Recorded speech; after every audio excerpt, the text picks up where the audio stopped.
Hey, you guys, hope you're well. I just wanted to take this opportunity and let you know about our amazing new business scalability scorecard. So have you ever wondered if you're an entrepreneur, you're a business owner, and you want to grow and scale the business, but not sure how, and you're looking for some advice and you're looking for some strategies about how you could effectively grow and scale your business? Well, this is your opportunity. We have actually created an amazing business scalability scorecard. It'll take you around 7 to 8 minutes. And at the end of that, it will actually create a report of all of the things that you're doing particularly well in and the things that you need to make improvements to your business. And it's a great tool and a great asset for your business. To get free access to that, go to bit.ly/business-scalability-scorecard. Go there, go now. Take care, see you soon. This is the Game Changers Experience. Deep dive conversations with leading business disruptors, Olympic athletes, celebrities, entrepreneurs, and influencers from around the world. This show will teach you insights about the winning principles in mindset, productivity, marketing, branding, entrepreneurship, business strategy, and more.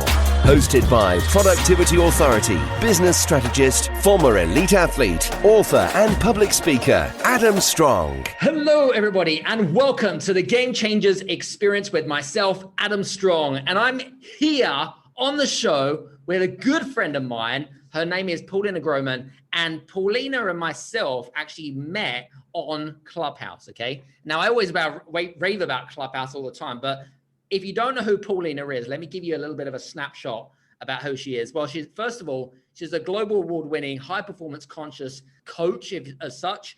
She's a speaker, serial entrepreneur, and also an investor as well. She's been named by Yahoo Finance as one of the top Clubhouse influencers of 2021. And if you just type in Polina Groman, in fact, we'll put the link in the link below and you can check her out anyway. What does she do? She specializes in helping what I call visionary CEOs authentically align in terms of their purpose, finding their purpose, and leveraging their personal story to win more market share. So Polina, welcome to the show. Yes, I'm super excited to be here, Adam. Thank you so much for that kind introduction. Awesome. Very good. Now, it's interesting because I know, because we know each other pretty well, you're in New York, right? But you're not originally from New York. So I'm just for the benefit of our listeners, because we've got listeners all over the world, I'd love to know how did you develop your entrepreneurial spirit? Like, where did it come from? Did it come from like your core roots, or did it come from you sort of, kind of when you grew up in New York and in sort of US culture? Sure. So I immigrated here from Ukraine in 1989. I was 10 years old, came to this country not speaking one word of English, came to school, so all different kinds of kids came home, and I'm like, I'm never going to school. I have no idea what they're saying. They're all making fun of me. They're all pointing at me. So that was the beginning of the journey moving from Ukraine to New York. Now, I didn't know how poor we were until I got to high school, because my dad didn't have a car and kids in my class had cars. And I realized that, oh my God, my parents work so much. We don't have anything. We live in the third floor, woke up. We wear hand-me-downs by me and my sister. And my parents were never home, really hardworking. Came home one day when I was 15 years old and said, Dad, really, really want these Nike sneakers. My dad looked me straight in the eye and said, how much do they cost? I said, $90. I remember this conversation like it was yesterday. It was 25 years ago. He looked at me and said, look, we will never be able to buy that. We can never afford that. That's not for us. We're never going to be those people. You're just going to have to live with the fact that we're not those people. We're regular people. We're lucky, to have the freedom to live in this country, to have food on our table. So I'm sorry, you can't have it. You can never have it, so just get that out of your head. Wow. Went to sleep that night, crying myself to sleep, woke up and said, well, maybe I could go to work. So my dad said, if you could get a job after school or on the weekends and still keep your grades, then you could do it. I got a job in McDonald's, a local McDonald's I still drive past it today and show it to my kids because I'm really proud of that moment. I worked for a month to buy myself those sneakers. That pair of sneakers was the beginning of it all for me. It was my proudest possession. I still can smell the leather on those sneakers. I still can touch them in my meditations. It still seems like 25 years ago was yesterday. And when he looked at me and said, "You can never have that. We can never afford it," that was the beginning of it all. Wow. It's interesting. And I've got a good friend of mine, and we share very common stories because I also started at McDonald's at the age of 16, similar to when you started off at McDonald's. It was for a lot longer than a month though. It was more like 8 years. So that's a whole new story in itself, but whatever it is. So you got your sneakers. Then what did you just like stay at McDonald's for a month and then what was it, just to focus then on school, or did you quit McDonald's? No. It took me a month to buy the sneakers. I ended up working there for 3 years. It was my part-time job, and then I had another job on top of that. I was working in a medical office as a receptionist. Then I had another job. I always had 2, 3, 4 jobs at the same time. And then during the summer, I went to college. During the summer, I decided, my friend was working on Wall Street, and I decided to become an intern there because at that summer in particular, McDonald's didn't have enough work. Other things that I was doing, just I wasn't really making any money, but I was working 3, 4 jobs in addition to going to school. Wow. So my friend was working on Wall Street. He was a kid in my class, and he said, "Look, they're not going to pay you, but I'm telling you, this place, everybody has money here. Just want to be here for the money." I came in there.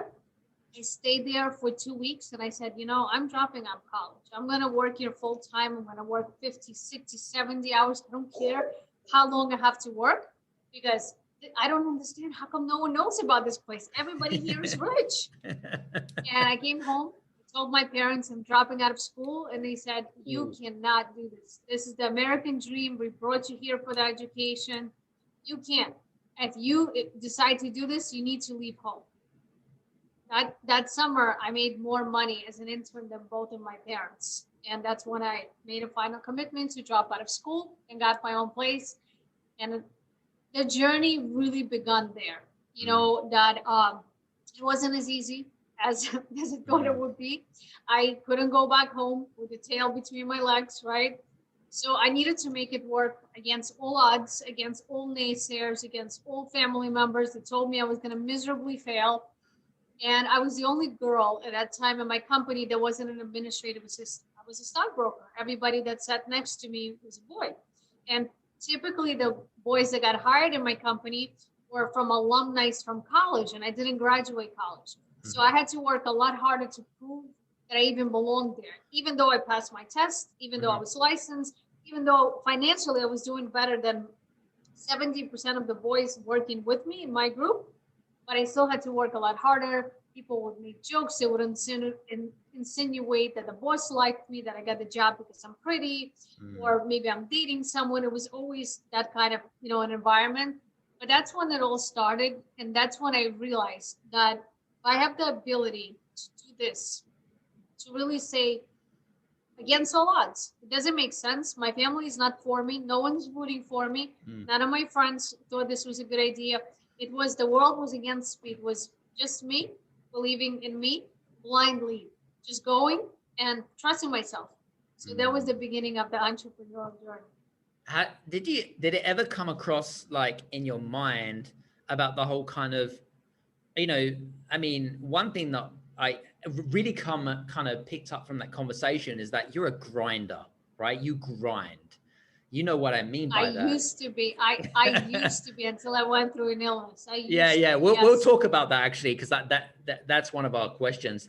But my question is, how did it make you feel, like being rejected by your own family because you don't have any, what I call fans, mentors, coaches, people that kind of uplift you, or did you? In the beginning, I didn't.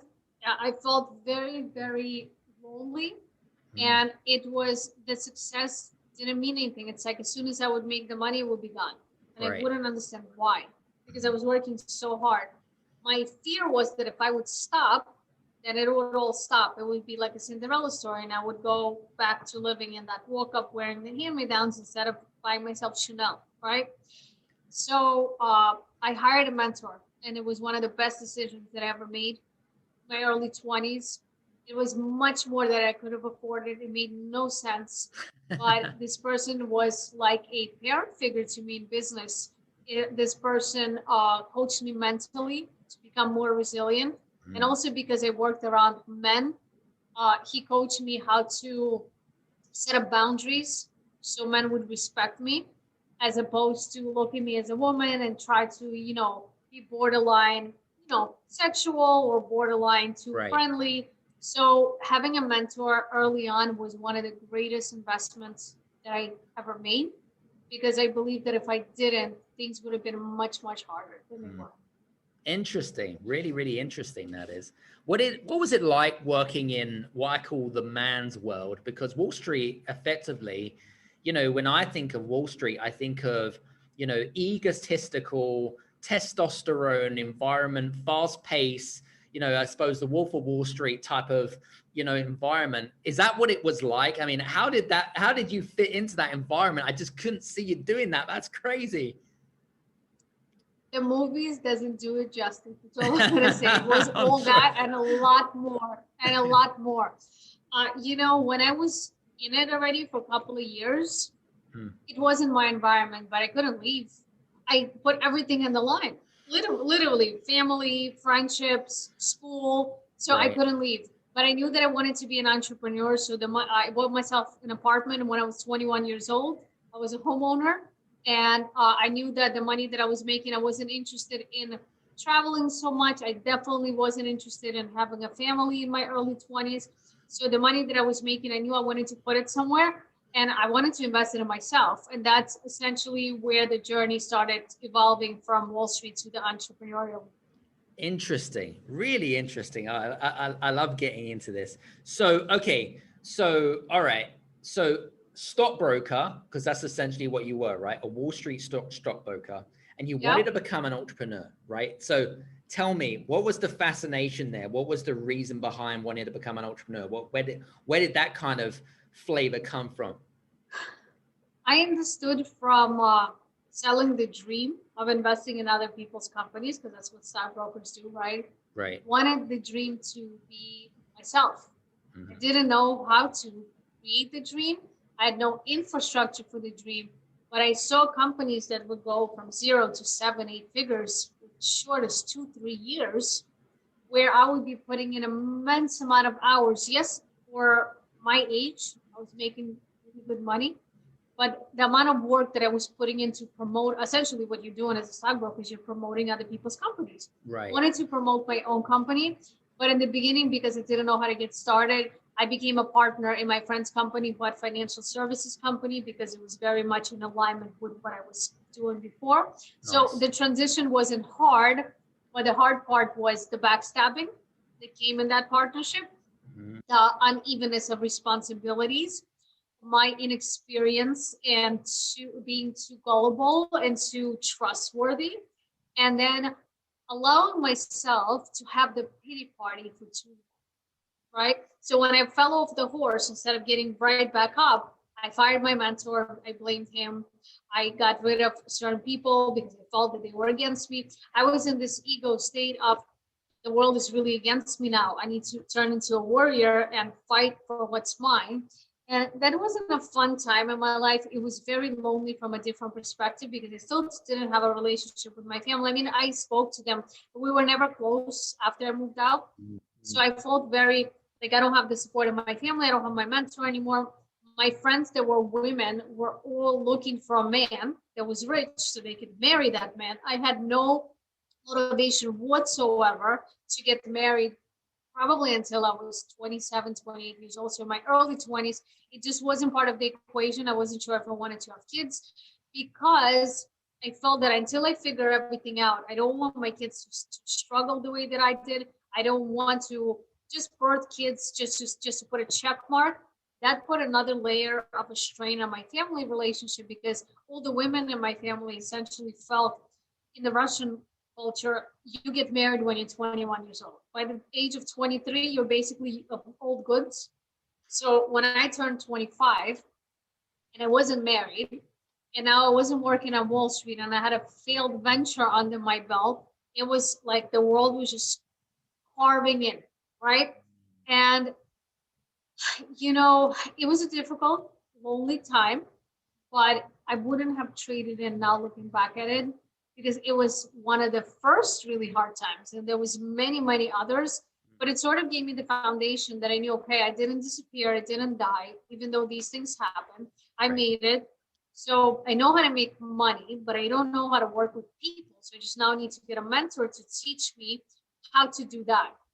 So after I stopped crying about it and complaining about it and hired another mentor, that's when things started getting better and better, because that's when I went into a recycling business, which was a different industry, but I was passionate about that industry. It was very much no industry here in the United States at all. I heard about this. We were essentially recycling used cooking oil from restaurants into biofuel. There was no industry like that here. I knew some people that were doing it in Italy. I didn't know how to get licensed. I didn't understand the regulations here in New York. And at that time, I just met my boyfriend at the time, who's now my husband. And we were swimming and trying to create this business together out of absolutely nothing. So there was no regulation, there was no attorneys, there was no anybody that could guide us. So we just started in the beginning, just door to door, just going to restaurants, educating them and saying, hey, you throw out this used cooking oil, it pollutes the environment. What if we paid you for this oil? They all looked at me like I was crazy. Why do you want to pay me for my dirty oil that I spilled down the drain? Are you some kind of a do-gooder?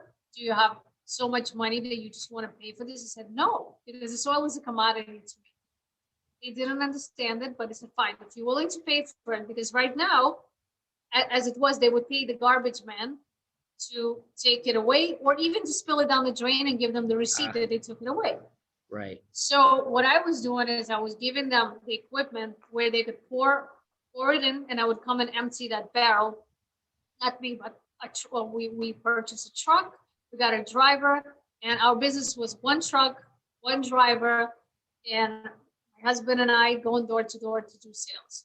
In 14 months, we built it into a 7-figure company. We were working with 2,000 restaurants here in New York City. We got licensed until we had a major bump in the road. The sanitation industry in New York City is run by the mob. We didn't know that. We didn't anticipate that. We are not American people. We are Russian people that immigrated here. So we didn't know that there is a food chain, especially in New York, that you need to follow. So one day we came to service this really nice Italian restaurant. The owner of the restaurant said, I want to introduce you to my cousin. He's in the sanitation industry. And his cousin basically told us nicely that if we don't stop servicing these accounts, he'll kill us in a really nice, polite way. And it was such a blow to just the mind, right? Because everything is in your mind. It was like, okay, so we built this out of nothing. It's doing well. So what do we do? And I told my husband was, well, we can't not do it, because not only did we prove that this is a phenomenal business model and it works, but we're actually helping the environment. We're educating the public, and we're profitable, and we're giving back. So I put on my women intuition hat, and I said, I'm going to go talk to these guys. I don't think they'll kill me if I'll go at it alone. They're old fashioned. So I called a meeting with these people who are essentially the mob. And I said, I come in peace. I want to bring you something that you can't refuse. That's literally what I said to them. And what I offered them was basically, I wouldn't service their accounts. I would actually go and educate their people, and I would show them my business model. And we can both make more money together. It would be really, really nice, because the government wouldn't give them headaches for certain things that they were doing, because I was doing a lot of things for the environment, and it was a good cooperation. It was a female-owned business. I got a lot of support from the community. So the mob became my friend. They liked the fact that I wanted to share and not create problems. And that's how that business survived, sheerly on guts, on mindset that it's going to happen regardless. And if they weren't going to agree to that, I will come up with something else, and I will come up with something else. I conditioned myself over the years of knowing that you don't fail. You only fail when you stop trying. It's like when you're driving in a car somewhere, if there's a dead end, you don't just get up out of your car and freak out and like, oh my God, like that's it, I'm not going to drive. No, just put in a different navigation system and keep on going, right? So that experience taught me that, that could have been a detrimental loss to, forget about financially, to my health, right? To my sanity. And it turned out to be an amazing experience. Wow. So, I kept on going and started another company where I was doing a similar type of a project, except this time it was with used clothing, similar to what you see Goodwill and Salvation Army, does with collecting used clothing. Except they don't recycle their clothes. They collect the clothes as a nonprofit and sell it off to third world countries. Yeah. My business model was I always wanted to be transparent. So instead of saying I'm a nonprofit and then go and sell these things, because essentially I felt that it was wrong, I wanted to be a for-profit, and I wanted to create a green social enterprise where a portion, like Tom Shoes, where a portion of what the revenue that we generated will go toward education. So instead of hiding behind the money, I put it up front. There was a lot of controversy. It was very political. Again, here in New York, it's very liberal. Politicians like to support nonprofits. They like a cause. They like to raise money for a cause. They don't like a for-profit company openly saying, yes, I'm making profit and I'm giving back, because then it makes other things look bad. So again, was in a predicament that it could have went very wrong and very south. The company was doing great until the government came into our business and started essentially offering the same thing. Came to my partner, I had a partner at the time, and I told him, we need to stop. We need to pull out immediately. In business, very, very important thing that a lot of people miss the mark, and I learned this the hard way. You have to know when to get in and when to get out. Everything's about timing. Yes. The market doesn't wait for anyone. The market doesn't validate you as a human being. The market just validates supply and demand. A lot of people, and I used to be one of those people, take everything very personally, right? So if something doesn't work out, their whole world shatters because their mindset is, oh, I'm a failure. It's against me. But the truth is, the government went into my business. I built an amazing company. And, pound for pound, you don't fight the government, right? So it became this thing where me and my husband was in a really big state of separation on how we thought and what we should do. And we had a partner who was an investor in the company. I felt we need to close shop and we need to be like Michael Jordan and leave at the top of the game. He wanted to go till the end. We went to battle because, again, you don't battle the government, especially in New York City. We went to battle. We lost the battle. We needed to close down. One of our investors took a loss. We went into a new business with that investor. And in that new business, he basically, because he was angry that he took a loss in this company, he basically took the investment in a new company because he felt justified and went into a lawsuit. So it was a series of events. There was, really big highs, again, multiple seven figures, less than 2 years, and really big lows, right? So the roller coaster was very intense. At that time, I had my first child. I was very, very stressed out, but I knew that I felt that I can't stop. I just can't stop. I always was proving to myself that I got to figure this out. I was still that little girl that my dad looked me in the eyes and said, you can never have that. It's not for you. We will never be able to afford it. I was still, that little child inside, proving to myself that I could do it. And as my partner decided to steal the capital of the new company, we went into a massive lawsuit. It's extremely draining on my marriage. And the last business was also extremely draining on my marriage because, working with your significant other is a very interesting dynamic. It's very difficult because, when you're at work and you come home, you had a bad day, you can share that with your partner. But if your partner caused you to have a bad day and you go home together, you don't want to watch a movie together. You're going to argue. So it was, having a little child at home, arguments, it was a lot. And then I was diagnosed with a rare disease. So it was to top it all I was diagnosed with a rare disease. One morning I woke up and I was covered in boils from head to toe. Wow. My skin felt like it was burning, it was on fire. Went to see a doctor. They took a blood test, they couldn't find anything. I saw every specialist in the country, every doctor under the sun. They told me exactly the same thing. We're sorry, it's a rare disease, it's going to get progressively worse. You need to be on steroids for the rest of your life. You're going to get worse. There's no cure for this, and we're sorry. And the feeling that I had was exactly the same feeling as my dad speaking to me about my secrets. Like, no way. Like, not accepting this, not happening. And as crazy as it sounds, and I don't advise anyone to do this, this is just my story, what I chose to do for me. I went against doctor's orders, and I knew that this was an answer to my prayers, which sounds pretty crazy. Every night I would go to sleep feeling very empty, feeling very guilty, because the more money that I would make, the more empty I would feel.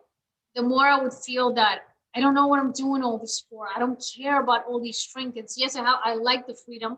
I like to travel, but I don't care about the Lamborghini. I don't care about the mansion. I care about being happy. I just didn't know how to, because everything in my life was always about stress, about hustle, about grinding, about outworking and outperforming every person that I knew. And I really felt that if I would stop even for 1 second, that everything, like in Cinderella story, would disappear.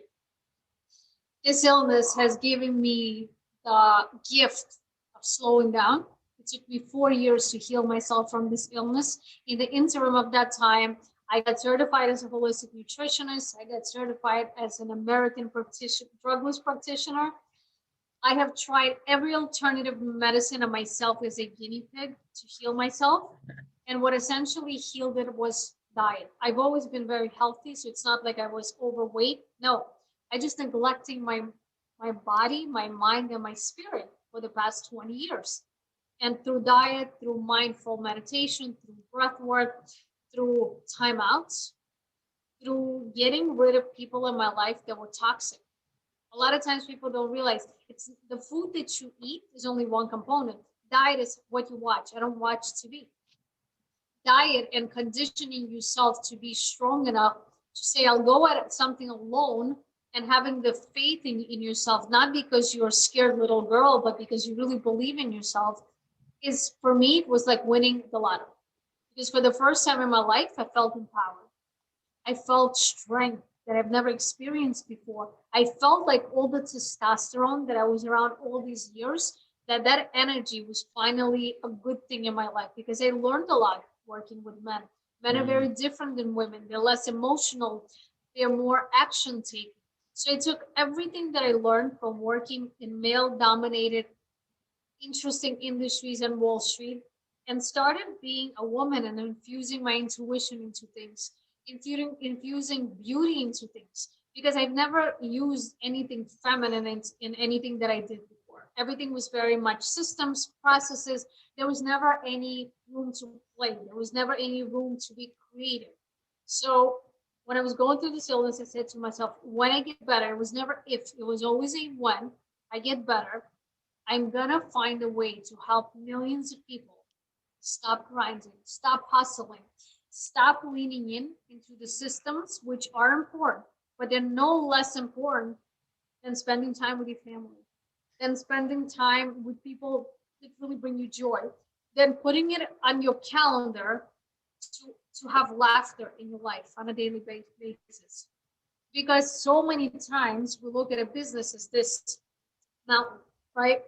And when you look at a mountain, and when you have to climb a mountain, you start freaking out. You say to yourself, oh my God, am I going to climb this huge mountain? You look it up, you pick up your head, you start breathing, you start hyperventilating. That's how we feel in business and in life a lot of times. Where today, if I look at a huge mountain, something that I haven't conquered before, and I want to conquer it, say to myself, I'm going to go buy mountain shoes. I'm going to go buy gear. I'm going to make it a fun, challenging experience. I'm not going to rush myself, because what I really want to do is make it so fun that the next mountain that I have to climb won't scare me at all.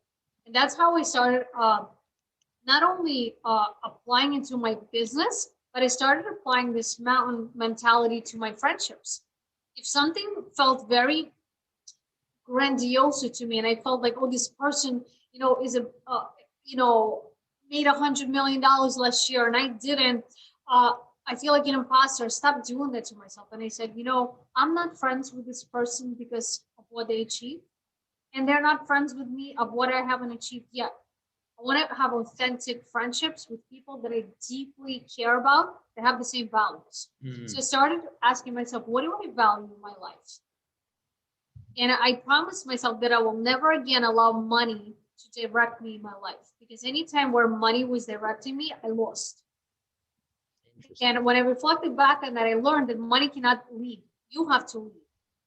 Money is just an energy, right? So it's like a child. If you let your child run wild, be in the middle of the living room, right? And for those of you who have kids who know what I mean, that's what your kids will do. If you teach your kids how to manage themselves, you allow themselves to cry sometimes, to laugh sometimes, and to be the child that just creates, the child is essentially happy and more cooperative with you. That's exactly the same thing that we have to do with ourselves, because there's a little child inside of all of us. We neglect that child. We don't listen to that child. But the truth is that child is directing a lot of us. Adults throw more fits than children. Interesting. So many times you see people in their ego being jealous, doing things that are so out of character. And instead of asking yourself why, ask yourself, in every situation, and when you start taking radical responsibility, or as an example, someone cheats you, ask yourself, where am I cheating myself? Someone is unfaithful to you, ask yourself, where am I being unfaithful to myself? Because when you start having that type of relationship with yourself, you realize that no person, place, thing, or an experience can ever knock you down. It's just a pebble in your shoe on your way up on the mountain, right? It's taking that radical responsibility and understanding that, yes, we all need mentors. I have a mentor today. I run 3 companies. I'm embarking in a huge company right now, and I still have a mentor, and I'm going to hire another one. And I believe that it's the greatest investment that you could do in yourself, because if someone has climbed the mountain before me and they can give me the technique, that's great. But if they are in alignment with values, right? I work with people who care about family, who care about freedom, not money. Those are 2 very, very different things. The reason why I love working with people that are burnt out is because most of the times when I ask them this question, if I could wave a magic wand and us working together in a 45-day or 90-day program, because I don't believe in long-term programs anymore, because I believe that people want speed. Most people don't have a money problem. They have a speed problem, right? So if somebody said 100 grand would save my life if I made that in a year, what if you made it in 3 months? It's the speed that you're after, not the amount, right? So if someone tells me, if I just make the money, I'll be happy, that person needs a lot of mindset work. Money's never going to make you happy. It's not the money that's making you miserable. Money exposes us. When we get freedom to do what we want with who we want, we expose. So if we're a good person, that money is going to make us a better person. We'll treat friends and family. We'll invite people into experiences that maybe they couldn't go on. We'll meet different people and collaborate on things. So money is just an opportunity for you to see who you are. If you're blocked, the money is not coming into you. It's not because you're a bad person. It's not because there's karma. It's not because you're doomed. All of that is bullshit. I'm sorry. All of that it's is all good. By the way, guys, BS. it's okay for us to swear on this, isn't it? By the way, Pauline, Okay. don't worry about it. It's all good. Like literally, it's explicit. I swear all the time. Okay. But we do it because Okay. we're passionate about science. So it's all good. Yeah. It's all bunch of crap, because a lot of marketers will have you believing that if you just pay for this one secret, then your whole life is going to change. You know what the secret is? Consistency, believing in yourself every day, not just doing the work, but penciling in fun, penciling in that hike, penciling in that walk, penciling in that time with your kids, your pets, whatever it is that makes you happy. Because if your day consists of grinding, at the end of the day, you're lonely, mad, and miserable, and you're doing it over and over again and expecting a different result. If your day consists of, like Picasso, he could paint for hours straight. He wasn't stressed out. He was in flow. He was in in ecstasy, right? Because that's his craft, that's his gift, right? That he's sharing with the world. Right. A lot of times I ask my clients, it's not the money that you're after. What is it that you really want? The person will tell me 2 weeks off. Perfect. So we're going to build a strategy to give you 2 weeks off every quarter, because that's what you're really after. You're not after that big mountain, because the truth is we build this big thing and we say, if I have this, I'll be happy. And until I have it, I don't deserve happiness. But if you're not happy every day as you're climbing this big thing, all that keeps on happening is you're taking baby steps. If you want to shorten the time down from where you are to where you want to go, you must have a clear vision of not the money, of not the how, of not the numbers, even though those things are all important. But what's your why? Yours will be different than mine. My why is very, very simple. I never want to be that little girl that feels that I can't afford those sneakers. I never want my children to worry about if they could eat a certain type of food. When I was a kid, our parents would treat us to Chinese food once a month. That was like a really, really big treat. You know what? I didn't like Chinese food, to be honest with you. I never liked rice. I haven't actually eaten rice now probably for 25 years now. But it was such a treat because it was when my family got together and we had an opportunity to be with our parents. There was no phones back then. And we just spent family time together. That's what I value. For me, my children are part of my business. I'm surprised my son hasn't jumped into this podcast. He does. My children travel with me. They see me speak on stages. And when they ask me, Mom, why do we need to make a lot of money? The answer is super simple. So we can help a lot of people. If you had an extra couple of $1 million, imagine how many people you could help, right? So a lot of us are chasing this big $100 million dream, but the truth is you just want a vacation for 2 weeks every quarter, and it doesn't take $100 million to do that. And when you give yourself that gift of saying, okay, now I've given myself the vacation. My next thing, what I really want is I want to help 1,000 children have clean water. Okay, so when you start doing stuff that's outside of you, and outside of me, I'm not good enough, I'm not big enough, I'm not smart enough, not tall, not short, not fat, not skinny, not, right? When you take all that away and brutally, honestly, radically ask yourself, what is it that I want now? You're allowed to change your mind 6 months from now. Make a commitment for 6 months to give yourself that whatever that is for you, your life will change radically. It's going to seem like it's a miracle. Like it's going to seem that all of a sudden you were blessed by this divine source of things going in your favor. But what you really did was open yourself up to receive. Because by human nature, especially women, we're givers. For generations, we took care of people. Men went to work, they were the providers, and women were nurturers. Today, women are running countries, but they're still waiting for permission to be empowered. Men feel emasculated. A lot of men feel like, well, where's my space? Now in the dynamic. I believe both men and women are living in the most opportune time in history. In every recession and every downfall, this is where millionaires and billionaires are made. We have an opportunity to do big things right now. We can buy businesses and revive them, right? Like never before, right? We have access to clean water and food, right? And we could supply that to other countries through government contracts like never before. There's so much opportunity right now. All you have to do is decide, what is it that I want that's really, really important to me? Honestly, when you sit with yourself, when there's no one else around, when there's no one watching, if you can give yourself that level of honesty, you're going to start building a relationship with the most important person in your life, you. And only then you could start giving back to others. Boom. And I'm Paulina, and I'm done speaking. No, kidding. Listen, guys, I hope that you're really interested. I hope that this is good stuff, because seriously, I'm like, it's interesting because there was a few things that I've been making notes ferociously, as you can see. I always do when I do these types of things. But it's interesting, because we talk quite a lot. And you know that I'm working on my third book, and one of the quotes that I put in my third book is the age of, because I was trained to think that it was kind of like hustle, get up at 5 a.m., work 18-hour days, 365 days a week just to become successful, right? But that whole kind of mindset, which is a broken mindset, right? It's a scarcity, fear-mongering mindset, which has been developed.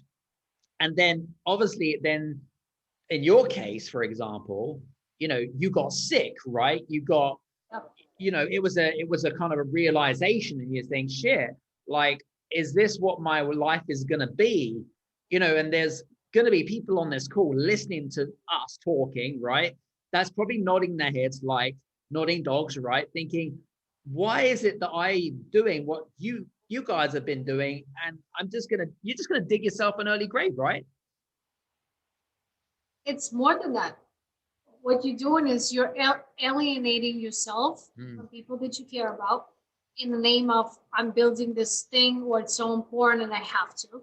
You're alienating yourself from experiences that you really want to experience. This is why you're working so hard. So for me, as an example, I remember going the first time in my late 20s to a Ritz-Carlton, and I've never been to it. It's been my dream. So I was staying in this Ritz-Carlton in Puerto Rico. I paid $1,500 a night to stay in this particular place. I was so tired that I slept for 4 days. That was the experience. When I got back home, and my friends were like, oh my God, how was it? Blah, blah, blah. I'm like, I don't know. I slept the whole time. So I think a lot of times we convince ourselves that if we stop, it's a Cinderella story that it was for me. If I stop, you lose everything. The truth is this. Today, you have access to mentors like never before. Like on Clubhouse,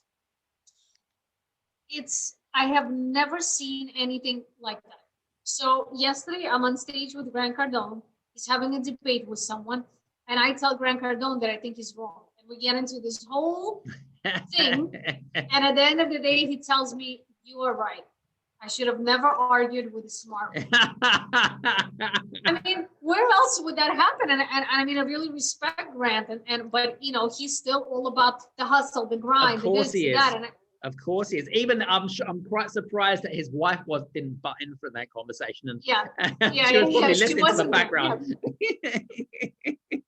I respect Grant. I respect what he has built. I've met Grant outside of Clubhouse before. Grant is a really smart businessman, but I think that Grant speaks about this, that it took him 40 years to become successful. He's definitely not an overnight success. I believe that today, this doesn't have to take 40 years. With the power of social media, with the power of internet, and the power of content. I believe that today, we are so fortunate to have experiences, to have mentors, to have access like never before. When somebody asks me, I read books, by the way, at least 2 books a month, right? So one of the books that I always recommend, and it's funny because I've met this author of this book, and I told him I should become his affiliate because I promote this book everywhere that I go. But it was a life-changing book for me. It's called Love Yourself, Like Your Life Depends on It by Kamal Ravikant. It's an amazing book. I read 2 books a month because I believe that I'm always a student. There's always room for me to learn. Whatever I know is great. That's my experience from the lens of where I was at that time. Today, I'm a different person. Every day, I try to be better than yesterday. Better parent, better communicator, better leader. When you read other people's books, you're actually having an opportunity to have that person silently mentor you, right? Like, Adam, you're writing your 3rd book, right? Somebody reading those books is someone that's in your energy, right? Even when you're not there, they're experiencing your wisdom, your knowledge, you're cutting their learning curve. You're helping them avoid the mistakes, right? And you have put blood, sweat, and tears, right, into these books. So I believe that when we read other people's books, it's actually a very spiritual act because not only are we absorbing the knowledge, but we are on some level supporting that creator, right? Supporting that person in their vision and collectively rising together. A lot of people are into this, not even competition, but like, I gotta outdo you or have to do better than him. I don't ever compete with anybody else because if you are running a race, right? and you're busy looking at other people, you're gonna lose. You can't do this when you're running, right? You have to be laser focused, and you don't turn back. You run and you go straight. Not that I'm a professional runner or anything, but I mean, just logically, even a child knows that, right? You don't look back, you don't look to the side. So many times we're so busy. Look at him, look at her. Oh my God, I'm such an imposter. The truth is, there's no other people. It doesn't matter. Those people are almost like figments of your imagination. They're put on your path for you to come back home to yourself and to realize that, how are you nurturing you? How are you better today? What are you investing in? Your energy, your time. There is a saying, I've been studying Kabbalah for the past, 25 years now. There's a saying in the Kabbalah that it's your responsibility as a human to protect your eyes, your ears, and your heart. Because if your eyes see something they can't unsee, if you allow something to hurt you, it's not even for you, but you hear something where you get too excited in someone else's fight, it hurts your heart. Because human beings are connected. A lot of times we hurt ourselves. We allow ourselves to see, hear, or allow things into our lives that are toxic for us, and then we blame other people. The truth is, it's your responsibility to put yourself in the right headspace every single day. It's your responsibility to set up routines. It's your responsibility to spend time with your family if that's important to you. So many people tell me, I live for my kids. So why do you work 60 hours a week, and why do you take every opportunity not to go home? The answer is always, oh, I'm doing it for them. Okay, if you drop dead tomorrow, I know your kids live in a beautiful mansion, but if you drop dead tomorrow, how will your kids remember you? It's true. The truth to that question is, this has come from years of working with, entrepreneurs that are pretty successful. They're hiding behind their work. I used to do that. We hide behind our work because sometimes we figure out the money part. And we know how to hide behind them. Very, very busy. The truth is, you don't have to be busy. You need to put systems in place, teams in place. You can never scale or grow by yourself. That's it. Jeff Bezos didn't build Amazon on his own. Steve Jobs didn't build Apple on his own. Is it possible to build a massive empire on your own? Theoretically, anything is possible, right? But why would you want to? Right? So when we stop hiding from our family, from our kids, from our friends, from our little kids inside, and we're just, you know what? I am me, just the way that I am. Loud, broken, outspoken. I failed many times. I've succeeded many times. I'm me. If someone doesn't like me, that's okay. I like me. And it took me 15 years to be able to say that out loud here in front of other people, right? It's very easy to teach other people, but people can sense bullshit, right? People can feel it. If you're the type of person that's preaching leadership or preaching inclusivity, but you're not inclusive and you're competitive and all you care about is yourself, guess what? People are not going to be on your team. Yep, I agree. And it's also the energy as well. I talk about energy a lot. Me and you are both into the whole kind of energy realm, like feeling and sniffing out not just bullshit, but if the energy doesn't feel right, you go with your gut intuition and gut instinct and stuff like that. You don't think with your head, you think with your with your heart, you don't think with your head, you go with your gut instinct type thing. And I absolutely 100% agree with you. But listen, I know that time is ticking because I know you're extremely busy, right?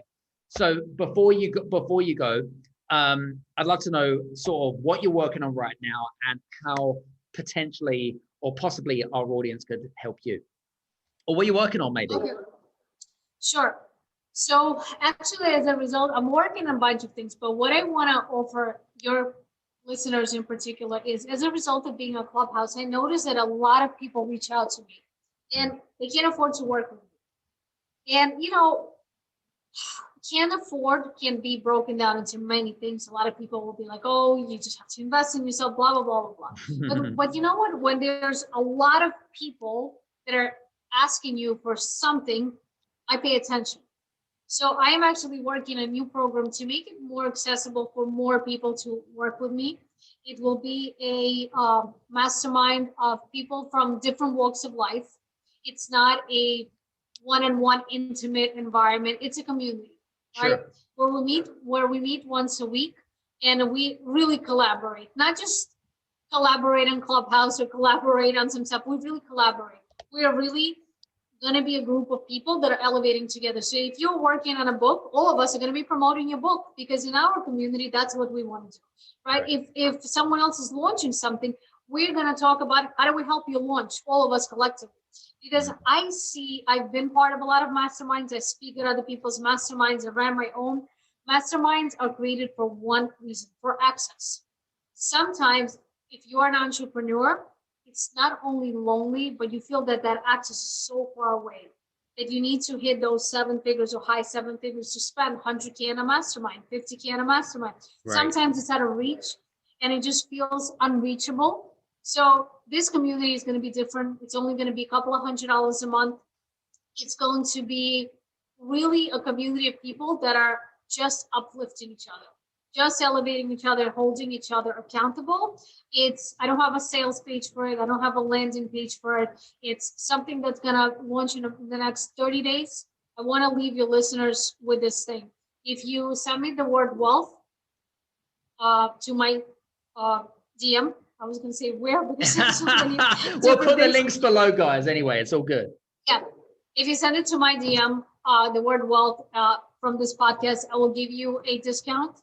And I'm going to share details with you. It's not available to the public. If you join as early founders, what I'm going to do for a group of the first 50 to 75 people that join is I'm going to give you also a one-on-one session with me, which I usually charge for and stuff like that, just to give you a springboard, right? Somewhere to jump from. I don't offer that. I don't have the time for it, but you know what? Sometimes, like I said, when the heart calls and there's a lot of people that I believe that I can influence into thinking bigger and thinking about collaborations, then it's all worth it. So hit me up. I want to serve you. I want to help you. I know what it's like to feel like you're stuck. I know what it's like to be so close, like the money's in the bank and then the check bounces, or you got that big deal and they renege, or something happens and then it just feels like you're just thrown right back to where you started. It's a gift. I know it doesn't feel like it, but it's a gift, my friends. 22 years experience will tell you that every setback is a gift. Look at that mountain as an explorer. Go buy the shoes, buy the gear to protect yourself, buy a hat, and look at it as a fun exploration. The mountain is never bigger than you. Pal, listen, I just want to say thank you so much for being on the show today. I really, really appreciate it. And listen, this has been a lot of fun. And guys, listen, I hope that you've had a lot of fun too. And if you have any questions, do me a favor. We've put Paulina's links in the links below, so you can click on and connect with her on Instagram, LinkedIn, and all the other social media links that we put below. So hit her up. Make sure that you chew her arm off with that offer, because that would just be really stupid not to, because she really is not just a raw, authentic, and genuine person. She really comes from a place of heart and soul. And that's what I love about her and stuff like that. So Paulina, just want to say thanks very much for being on the show today. I really appreciate it. Thank you so much, Adam. You are really big inspiration. Let me know the details of your book. Like I said, I'm not just playing a collaborator. As a marketer, I would love to help you promote it across my socials, any way that I can help. I appreciate it. Well, listen, we're gonna do some wonderful stuff together. I know we're gonna do wonderful stuff together because I already envisaged it, because I'm a visionary, and you've already picked up a few things that we're already kind of clicking on, collaboration and stuff like that. So we're already kind of fishing in the same pond. So that's all good. Listen, guys, hope you've enjoyed today's show. Hope you've enjoyed it. Feel the need to do us a favor and leave a 5-star review on the link below, depending on which platform you're listening to this. Otherwise, we'll see you again on the next Game Changers experience. So from me and Paulina, take care. See you soon. Bye-bye. God bless. Hey, you guys, I just want to say thank you so much for listening in to this episode of the Game Changers experience. I hope that you got some amazing value, some great insights, and golden nuggets that you can implement into your business straight away. I would really, really appreciate it if you could leave a 5-star review on the button below. Have a fantastic day, and we'll see you on the next episode. Take care.